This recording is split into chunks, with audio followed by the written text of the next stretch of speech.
The Coral Island by R.M. Ballantyne. Chapter 14. Strange Peculiarity of the Tides, also of the Twilight. Peterkin's remarkable conduct in embracing a little pig and killing a big sow. Sage remarks on jesting, also on love. It was quite a relief to us to breathe the pure air and to enjoy the glad sunshine after our long ramble in the Diamond Cave, as we named it; for although we did not stay more than half an hour away, it seemed to us much longer. While we were dressing, and during our walk home, we did our best to satisfy the curiosity of poor Peterkin, who seemed to regret, with lively sincerity, his inability to dive. There was no help for it, however, so we condoled with him as we best could. Had there been any great rise or fall in the tide of these seas, we might perhaps have found it possible to take him down with us at low water; but as the tide never rose or fell more than 18 inches or 2 feet, this was impossible. This peculiarity of the tide, its slight rise and fall, had not attracted our observation till some time after our residence on the island.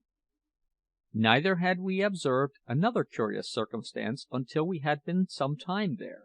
This was the fact that the tide rose and fell with constant regularity, instead of being affected by the changes of the moon as in our own country, and as it is in most other parts of the world, at least in all parts with which I am acquainted.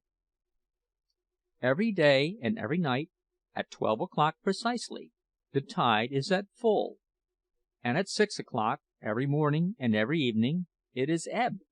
I can speak with much confidence on this singular circumstance, as we took particular note of it, and never found it to alter.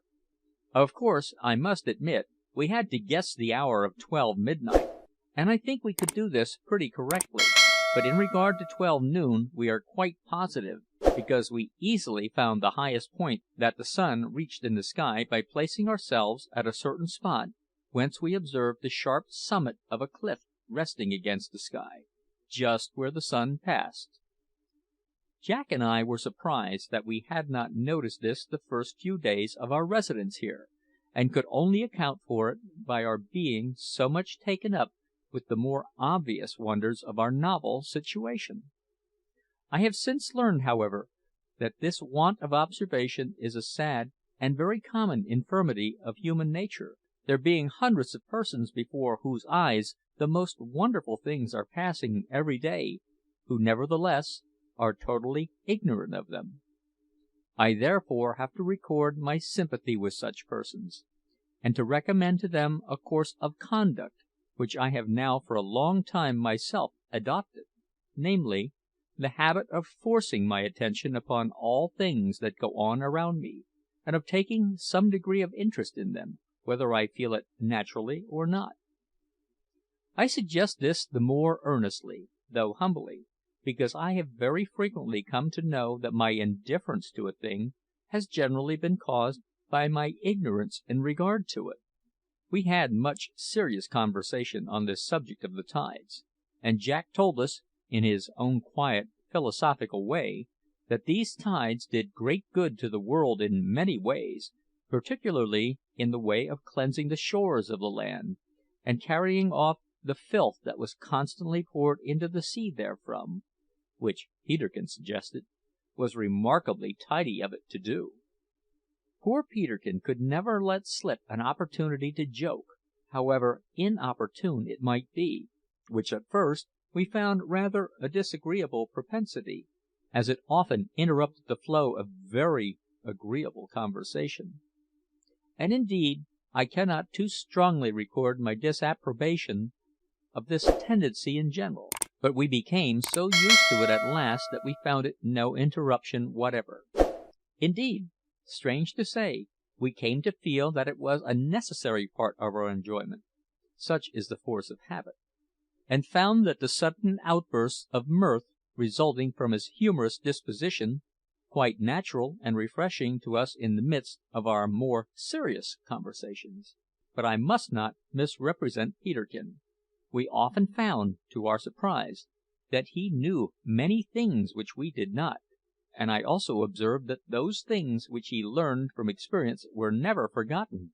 From all these things I came at length to understand that things very opposite and dissimilar in themselves, when united, do make an agreeable whole; as, for example, we three on this our island, although most unlike in many things, when united, made a trio so harmonious that I question if there ever met before such an agreeable triumvirate. There was, indeed, no note of discord whatever in the symphony we played together on that sweet coral island; and I am now persuaded that this was owing to our having been all tuned to the same key, namely, that of love. Yes, we loved one another with much fervency while we lived on that island, and for the matter of that, we love each other still.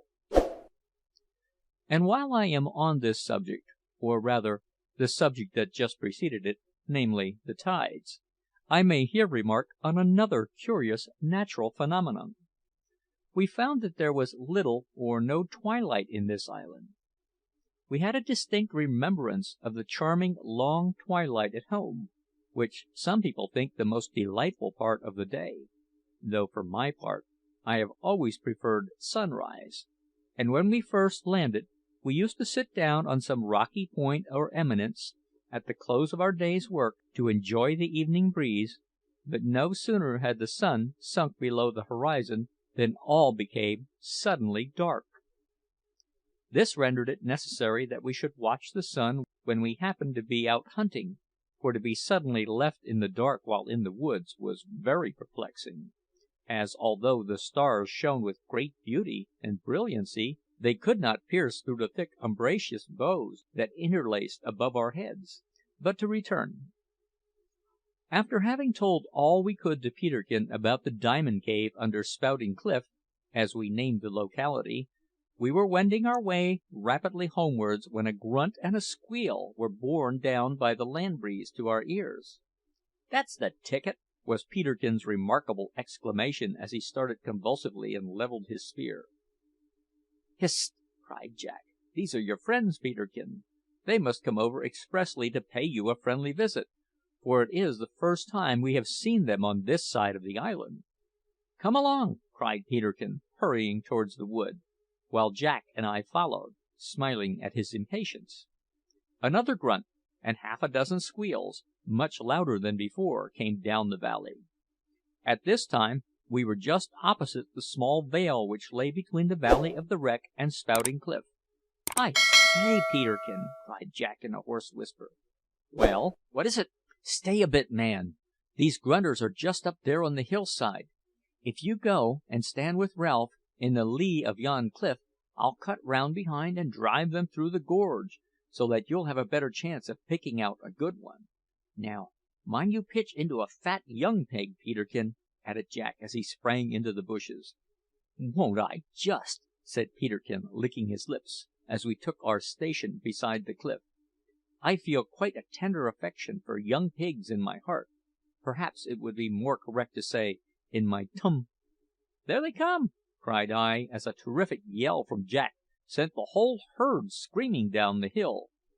Now Peterkin, being unable to hold back, crept a short way up a very steep grassy mound, in order to get a better view of the hogs before they came up; and just as he raised his head above the summit, two little pigs, which had outrun their companions, rushed over the top with the utmost precipitation. One of these brushed close past Peterkin's ear; the other, unable to arrest its headlong flight, went, as Peterkin himself afterwards expressed it, bash into his arms with a sudden squeal, which was caused more by the force of the blow than the will of the animal, and both of them rolled violently down to the foot of the mound.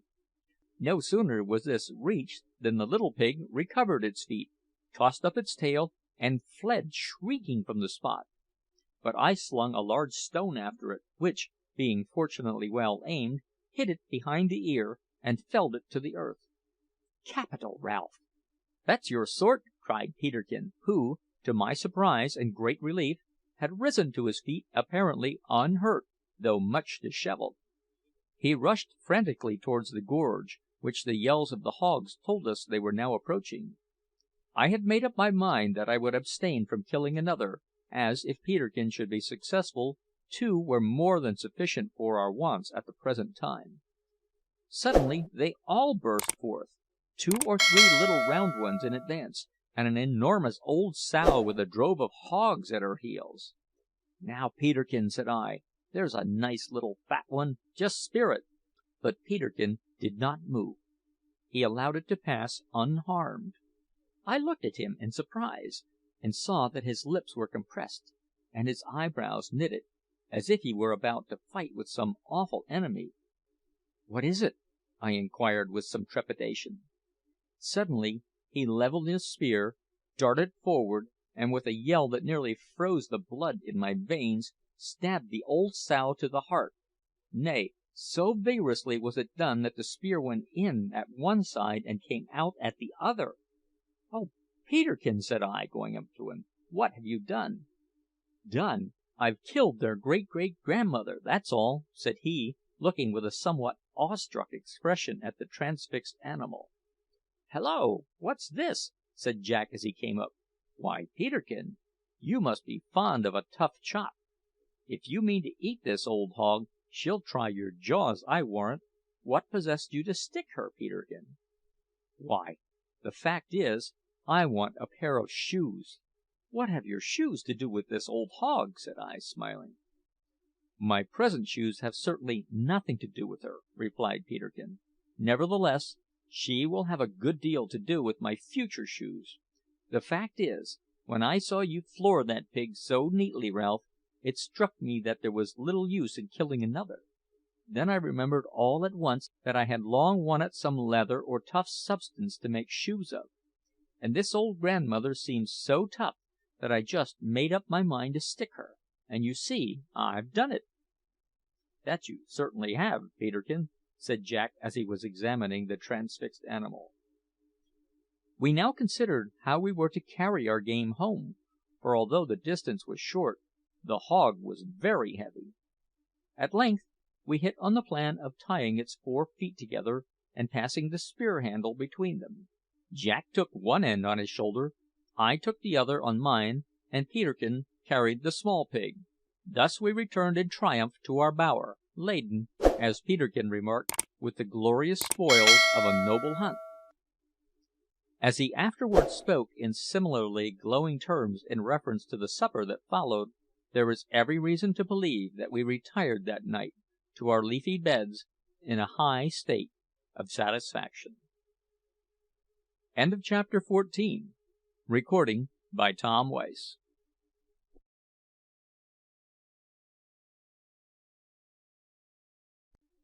The Coral Island by R. M. Ballantyne. Chapter 15. Boat Building Extraordinary. Peterkin tries his hand at cookery, and fails most signally. The boat finished. Curious conversation with the cat, and other matters. For many days after this, Jack applied himself with unremitting assiduity to the construction of our boat, which at length began to look something like one. But those only who have had the thing to do can entertain a right idea of the difficulty involved in such an undertaking, with no other implements than an axe, a bit of hoop iron, a sail needle, and a broken penknife. But Jack did it. He was of that disposition which will not be conquered. When he believed himself to be acting rightfully, he overcame all obstacles. I have seen Jack, when doubtful whether what he was about to do were right or wrong, as timid and vacillating as a little girl, and I honour him for it. As this boat was a curiosity in its way, a few words here relative to the manner of its construction may not be amiss. I have already mentioned the chestnut tree with its wonderful buttresses or planks. This tree, then, furnished us with the chief part of our material. First of all, Jack sought out a limb of a tree of such form and size as, while it should form the keel, A bend at either end should form the stem and stern posts. Such a piece, however, was not easy to obtain, but at last he procured it by rooting up a small tree which had a branch growing at the proper angle about 10 feet up its stem, with two strong roots growing in such form as enabled him to make a flat sterned boat. This placed, he procured 3 branching roots of suitable size, which he fitted to the keel at equal distances, thus forming 3 strong ribs. Now the squaring and shaping of these, and the cutting of the grooves in the keel, was an easy enough matter, as it was all work for the axe, in the use of which Jack was become wonderfully expert; but it was quite a different affair when he came to nailing the ribs to the keel, for we had no instrument capable of boring a large hole, and no nails to fasten them with. We were, indeed, much perplexed here, but Jack at length devised an instrument that served very well. He took the remainder of our hoop iron and beat it into the form of a pipe or cylinder, about as thick as a man's finger. This he did by means of our axe and the old rusty axe we had found at the house of the poor man at the other side of the island. This, when made red hot, bored slowly through the timbers, and the better to retain the heat, Jack shut up one end of it and filled it with sand. True, the work was very slowly done, but it mattered not; we had little else to do. 2 holes were bored in each timber, about 1.5 inches apart, and also down into the keel, but not quite through. Into these were placed stout pegs made of a tree called ironwood, and when they were hammered well home, the timbers were as firmly fixed as if they had been nailed with iron. The gunwales, which were very stout, were fixed in a similar manner. But besides the wooden nails, they were firmly lashed to the stem and stern posts and ribs by means of a species of cordage which we had contrived to make out of the fibrous husk of the cocoa nut. This husk was very tough, and when a number of the threads were joined together, they formed excellent cordage. At first we tied the different lengths together, but this was such a clumsy and awkward complication of knots that we contrived, by careful interlacing of the ends together before twisting, to make good cordage of any size or length we chose. Of course, it cost us much time and infinite labour, but Jack kept up our spirits when we grew weary, and so all that we required was at last constructed. Planks were now cut off the chestnut trees of about 1 inch thick. These were dressed with the axe, but clumsily, for an axe is ill adapted for such work. 5 of these planks on each side were sufficient, and we formed the boat in a very rounded, barrel-like shape, in order to have as little twisting of the planks as possible, for although we could easily bend them, we could not easily twist them. Having no nails to rivet the planks with, we threw aside the ordinary fashion of boat building and adopted one of our own. The planks were therefore placed on each other's edges, and sewed together with the tough cordage already mentioned. They were also thus sewed to the stem, the stern, and the keel. Each stitch or tie was 6 inches apart, and was formed thus: 3 holes were bored in the upper plank and 3 in the lower, the holes being above each other, that is, in a vertical line. Through these holes the cord was passed, and when tied, formed a powerful stitch of 3 ply. Besides this, we placed between the edges of the planks layers of cocoa nut fibre, which, as it swelled when wetted, would, we hoped, make our little vessel watertight. But in order further to secure this end, we collected a large quantity of pitch from the breadfruit tree, with which, when boiled in our old iron pot, we paid the whole of the inside of the boat, and while it was yet hot, placed large pieces of cocoa nut cloth on it, and then gave it another coat above that. Thus the interior was covered with a tough, watertight material, while the exterior, being uncovered, and so exposed to the swelling action of the water, was, we hoped, likely to keep the boat quite dry. I may add that our hopes were not disappointed. While Jack was thus engaged, Peterkin and I sometimes assisted him; but as our assistance was not much required, we more frequently went a hunting on the extensive mud flats at the entrance of the long valley which lay nearest to our bower. Here we found large flocks of ducks of various kinds, some of them bearing so much resemblance to the wild ducks of our own country that I think they must have been the same.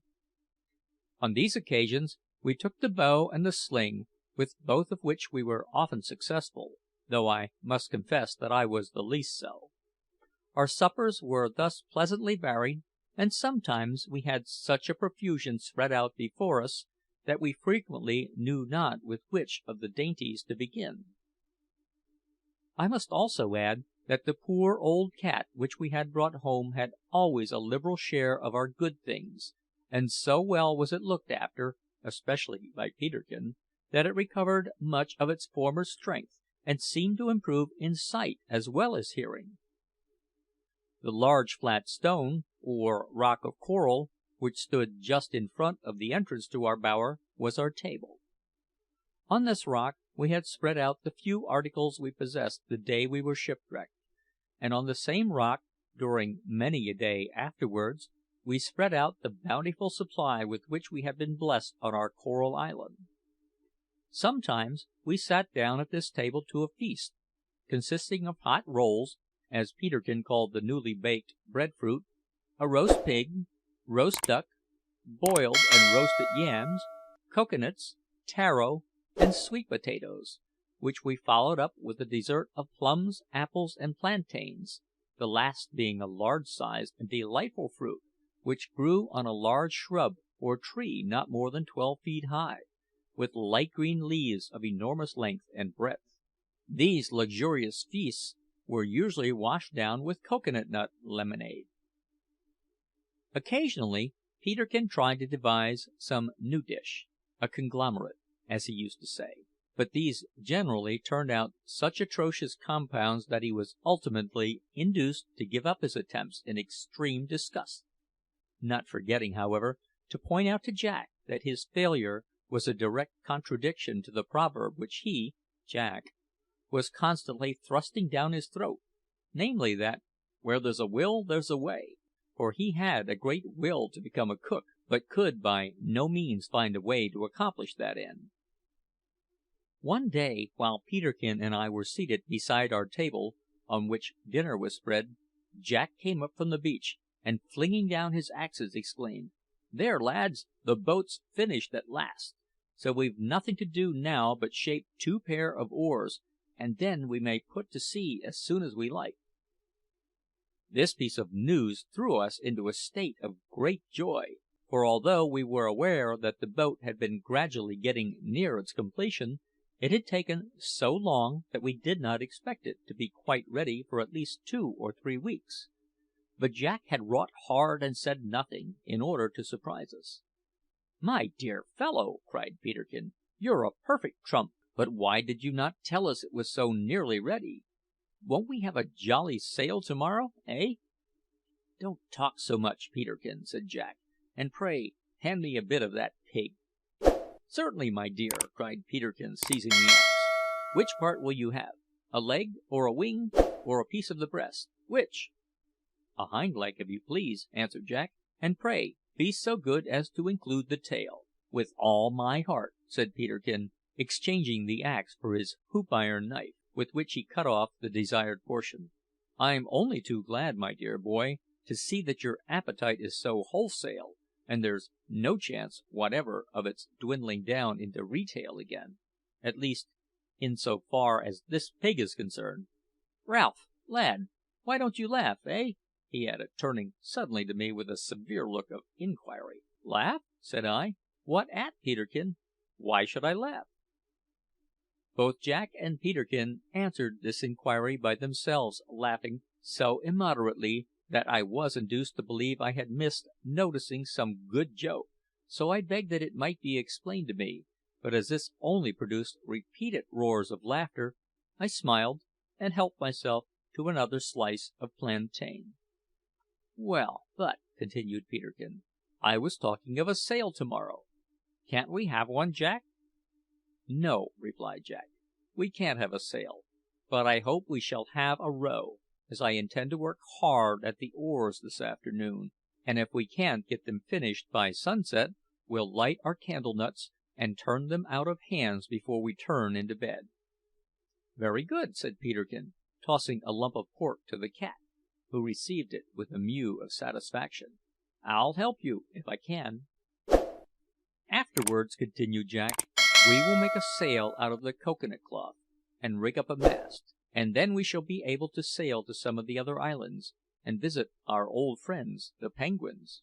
The prospect of being so soon in a position to extend our observations to the other islands, and enjoy a sail over the beautiful sea, afforded us much delight; and after dinner we set about making the oars in good earnest. Jack went into the woods and blocked them roughly out with the axe, and I smoothed them down with a knife, while Peterkin remained in the bower spinning, or rather twisting, some strong, thick cordage with which to fasten them to the boat.